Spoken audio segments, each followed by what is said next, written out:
Pasca diterjang angin puting beliung pada Sabtu 27 Oktober 2018 lalu, stasiun Light Rail Transit DJKA Palembang yang mengalami rusak parah pada bagian plafon sudah selesai diperbaiki oleh pihak PT Waskita Karya selaku pelaksana proyek LRT Palembang. Rampungnya perbaikan di stasiun DJKA ini dibenarkan oleh Kepala Proyek Zona 5 LRT Palembang, Erwin, yang menjelaskan bahwa pihak Waskita Karya membutuhkan waktu 1 minggu untuk perbaikan plafon. Untuk material plafon didatangkan dari Pulau Jawa, sehingga perbaikan baru bisa diselesaikan pada 5 November 2018. Untuk mengantisipasi terulangnya kejadian hal serupa, Waskita Karya kini melakukan uji coba pemasangan double ring rangka plafon dan double pemasangan ventilasi udara. Hal ini bertujuan agar plafon dapat lebih kuat menahan beban bila terkena angin.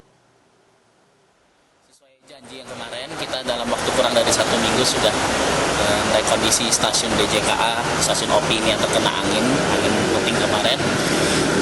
Kita sudah memperbaiki di lapangan, semuanya 100% sudah selesai, plafon sudah terpasang kembali, peralatan lampu, speaker juga sudah kita pasang kembali. Baik, untuk rangka di atas kita tambahkan double, penguatnya double. Jadi mengantisipasi angin jika terjadi lagi kita tambahkan double rangka. Lalu di lapangan kita sudah menguji coba memasangkan jalusi. Jalusi ini dulunya satu sisi arah ke atas, kita pasang lagi dari dalam. Jadi arah anginnya tidak menembak ke atas plafon. Seperti itu. Nah. Uji coba ini masih dalam tahap pemantauan pihak Waskita Karya. Bila mana berhasil mengatasi kencangnya angin, ada kemungkinan temuan atau langkah ini akan diterapkan ke stasiun-stasiun LRT lainnya. Tim Liputan Sriwijaya TV.